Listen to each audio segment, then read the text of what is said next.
What's going on, everybody? It's your boy Malik. Welcome back to Malik's Water Garden. We're actually sitting in front of one of my grow out racks. I actually call this my paternity ward because all these fish, most of these fish in these tanks have been raised by exceptional dads. So like, I really like to call it the paternity ward because everybody else calls the maternity wards at the hospitals the maternity wards because the moms do all the laboring stuff. In my fish room, the dad fish actually do put in quite a bit of work, so I actually like to give them credit and name this section the paternity ward. So in today's video, we're gonna look at how to raise angelfish fry, which is right here, and how to raise them successfully from the time they come out as a free swimming baby, which is when I like to take them out, to about 5 weeks of age, which is where these guys are. Imagine these guys are only 5 weeks old. They're about the size of a pea, and you can actually sell them at this size, and this is the smallest size you can buy these guys at. Now watch the video till the end where I'm going to show you how I raise these from the size of barely a pinhead to this size in 5 weeks. It's so successful, it's so easy, and there's so many things you can do to get it to this stage, and there are things that can go wrong, and we're going to talk about all that. And if you haven't subscribed, subscribe down below, hit the notification icon, and let's get into this video. How to raise angelfish fry. We are standing in front of one of my grow out tanks for angelfish. These guys are about 5 weeks old. At 5 weeks, this is what you want to see. You want to see consistent growth. You want to see a lot of activity. Everybody's looking for food. As you can see, there's not much going on in this tank. It's a bare bottom tank. There's a sponge filter in the back. Most of the time the water level is too low for that to even work, so there's no aeration, there's nothing really going on in this tank. So how can I keep this population density so high without having any losses? At this stage you shouldn't be suffering any losses, so which means you should not come into your tank every morning and see any dead fish. Your fish should all be growing, and every day when you look at them you should see them a little bit bigger than the day before and a little bit more like their parents. And at 5 weeks they should be looking basically like baby angelfish, and at this point you are pretty much done your job, and they can just be put into a grow out tank like the one you're seeing here, and they can be grown out larger, or you can sell them at this size. This is called the pea size angelfish, so this is the smallest size you can sell them or buy them at. Okay, now at this size I feed these guys golden pearls, 300 to 500 microns.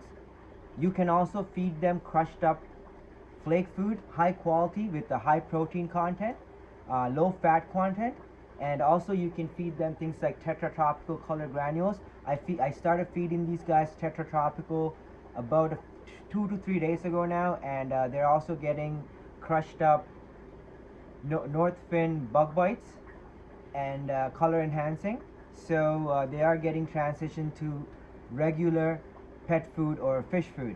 Now let's look at some of the parents to see where these guys came from and the different stages that you have to go through to get them to this size. We're now in front of one of my breeding pairs. These are actually not the parents of the fish you just saw, but these guys are an exceptional breeding pair, and they produce quite a bit of fry for me.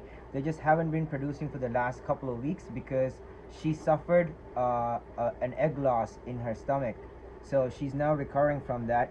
And if you guys are interested in learning about all this stuff and how to take care of them long term, these guys are about 4.5 years old now, about 4 years actually, and I've had them for about 3 years, and they're not related, and they are an exceptional pair, and they produce quite a bit of fry, and they're a really good parent raising fish.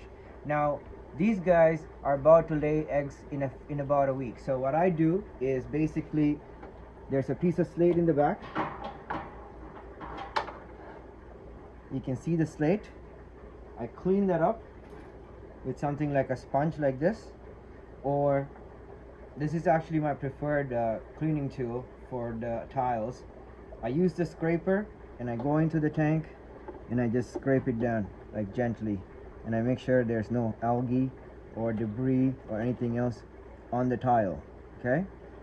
Another good idea is to also kind of like wedge it to the side of the glass or to some like the trim, so that the tile doesn't accidentally fall when the fish are trying to spawn. Now, you don't want to spook them too much. So aside from these little things, I really don't do too much in there. They are very friendly. They do come up and they're very sociable, but they don't like to be disturbed. So once I do this, about 5-6 days from now, they will lay a set of eggs, and let's look at what that looks like. So once the eggs are laid, what I like to do is I like to let the parents raise the eggs until the fry are free swimming or right before free swimming. So when the eggs get laid, what I like to do is I take a bit of methylene blue, which is this stuff, and I take a pipette and I take about a drop or two of this stuff into the pipette, mix it with a bunch of water, and slowly squirt it over the eggs, very gently, and while the parents are in the tank. So I kind of have to distract the parents in some cases because the parents are a little bit more protective, and like these guys here are very protective, so I would have to distract them with one hand while going in with the other hand with the pipette to kind of put the methylene blue onto the eggs. I don't actually have any eggs at the moment, but I will show you some eggs that I did get a few weeks ago that was in a box that was separated, so I can put some B-roll footage for that. Now usually though, I don't like putting out eggs because it's too much work for me. I like to let my parent fish do the work for me. These fish have evolved naturally to raise these fry on their own. I will put some B-roll footage of this exact pair raising about 250 fry for me a few months back, and they just raised them till about 5-6 weeks old, and they were doing an exceptional job. And in the winter it's a little slower growing, and they were growing maybe about 6 weeks old, and you can see them in this B-roll footage. So if the parents are able to raise the fry, I let them do that.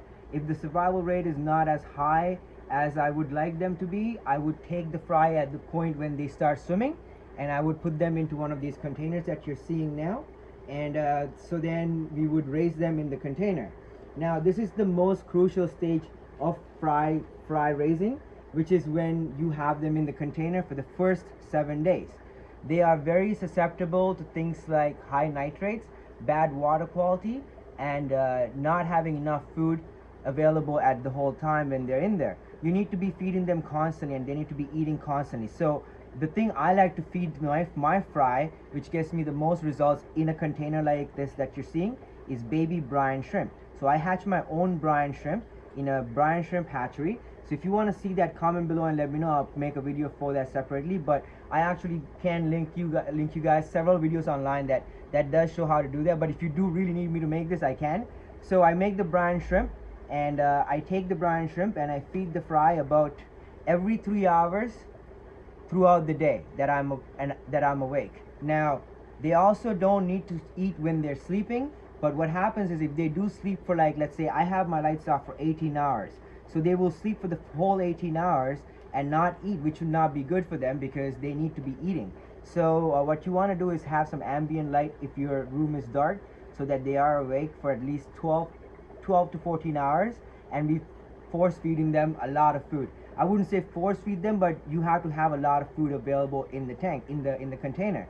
Now you might wonder why I would be doing this in a container as opposed to a tank, because I have so many tanks in my fish room.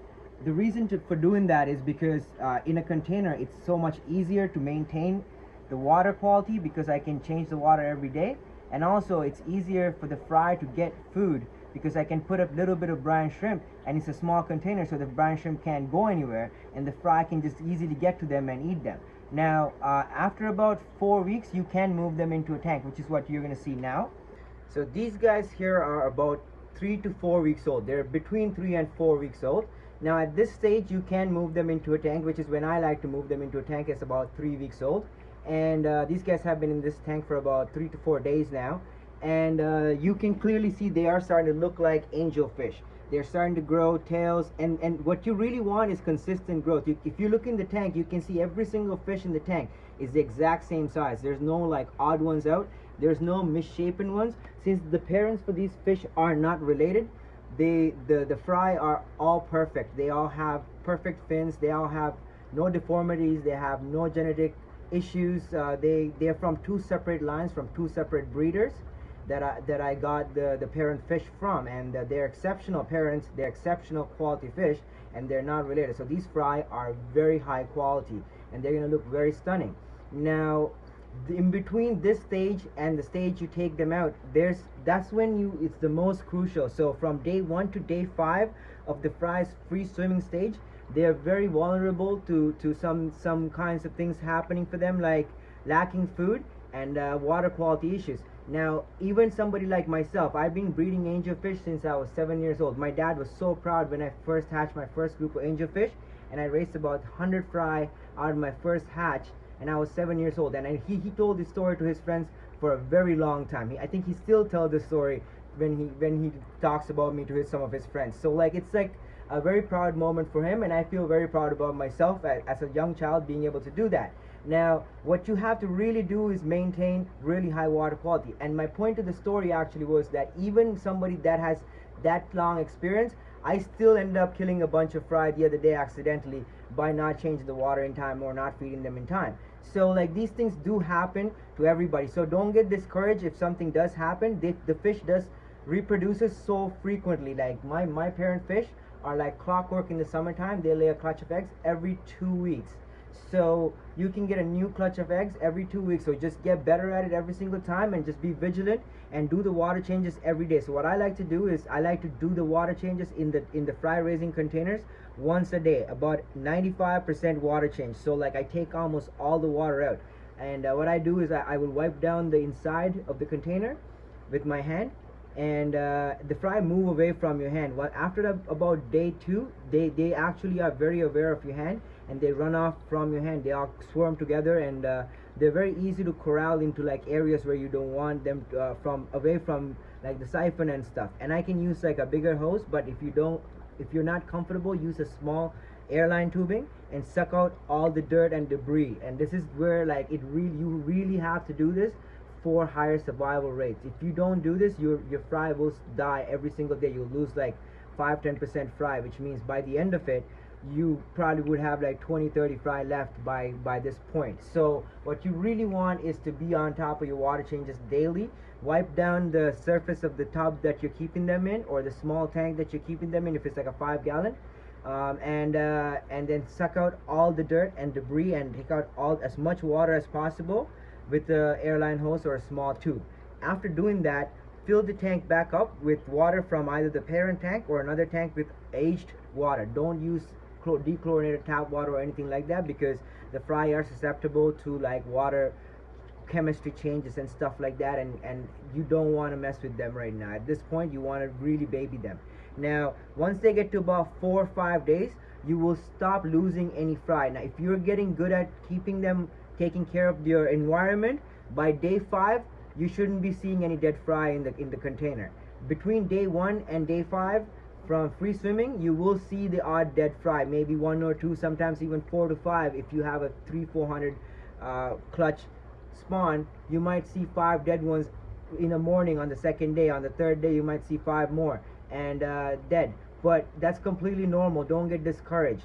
If you start seeing like more than 10, like piles of dead ones, that means you're doing something wrong. The water quality is bad and stuff like that. So having a TDS pen is very useful for this. If you don't know what a TDS pen is, I have a whole video about that. I'll try to put a link at the bottom of this and at the end of this as well. So check that out and figure out your water quality and stuff like that. Now, once you have that taken care of, I also want to say the fry are susceptible to high nitrate levels.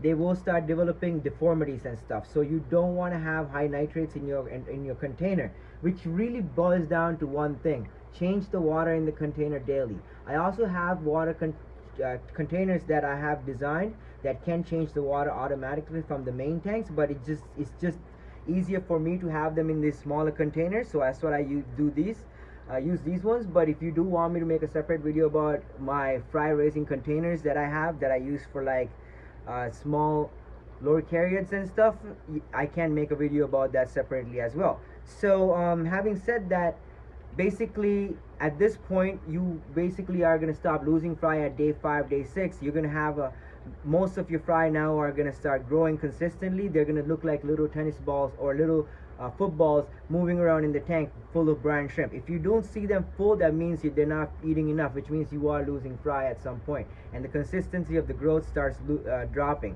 So to have high consistency of growth, what you want to do is have food available all the time, which is when live baby brine shrimp becomes a really valuable asset.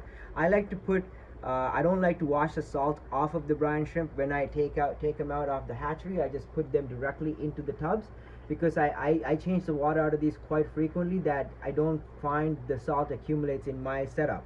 But if you don't do that, if you have a schedule where you can change the water in them regularly, or if the tub is draining into the main tank and it's getting refilled back with water from the main tank, you would want to wash the brine shrimp out. Now the brine shrimp can live in the tub for about 6 to 8 hours without any issue. They will be alive and they will be moving about for the first couple of hours, and then they will sit to the bottom and they will still be like bouncing around in the bottom. So the fish will get excited to see that, and they will eat and they will feed. So every 6 hours is when you really need to come and feed them. I like to feed them about every 3 to 4 hours if I'm home. If I'm not, I like to feed them every 6 hours if I can, and that's why my lights are on at nighttime, because then I can come home, feed them again before I go to bed, and then in the morning turn the lights on for an hour before I go to work and feed them again. So you really need to feed them, and the more you can feed them, the more consistency the growth will be. So that's very important. But now by week 5 or week 3, where you're seeing these guys, they have passed the hard stage. So I'm feeding these ones here golden pearls, 100 to 200 microns. Now all this stuff can be bought from angelfinch.ca. I'm not getting paid by them. I just really like their products, and this is what I use to grow my fry. You can also use decapsulated brine shrimp.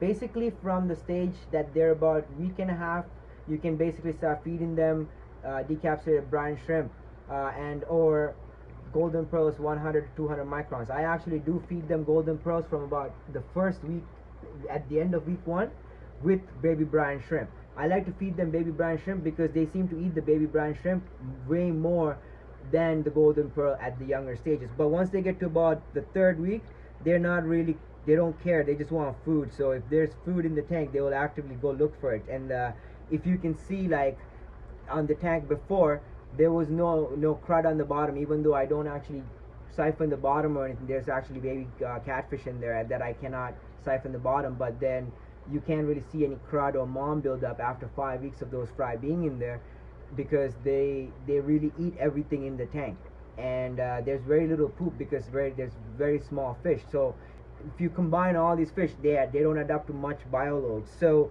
basically, if your tank water seems to be getting dirty often, it's because you're feeding a little too heavily on your feedings. What I do is I feed them really small amounts, like every 2-3 hours.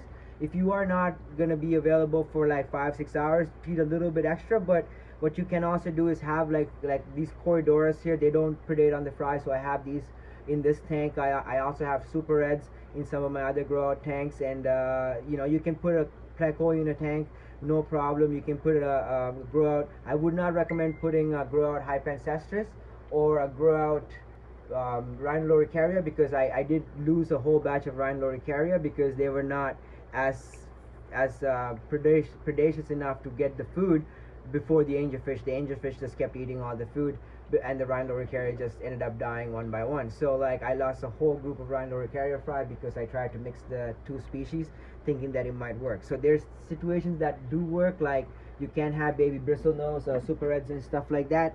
You can also have baby corridoras. For some reason they seem to do really well with angelfish fry, but things like rhinoloricaria, I've tried it and it has not worked. So those are other things you can do. Again, these are all trial and error things. Like I've done this for quite a while, so I, you know, like it's just things I've learned.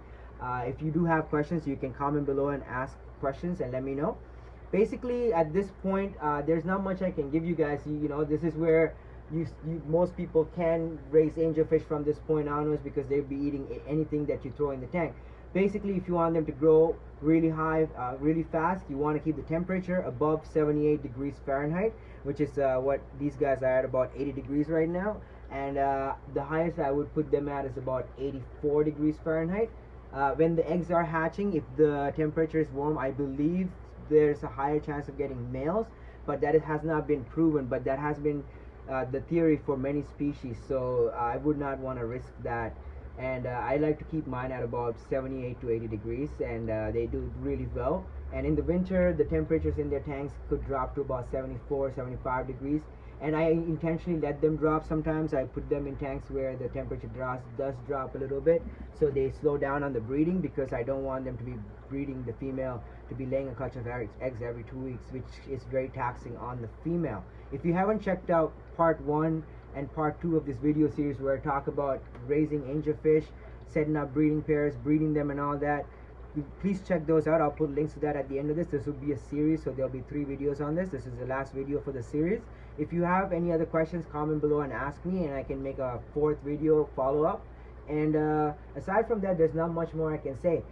Thank you so much for watching the video till the end. If you find value in this content, subscribe down below and hit that notification icon so you get updated when these type of videos get uploaded, because we talk about a lot of valuable information on how to keep and breed many of the commonly available as well as some of the uncommonly available fish species in the hobby. If you're one of the regular subscribers, thank you so much for your subscription. Please share this channel with your network so that other people can learn about this channel and all the different content that I have available. Thank you so much for your support. As always, I'll see you on the next video. I love you all. God bless.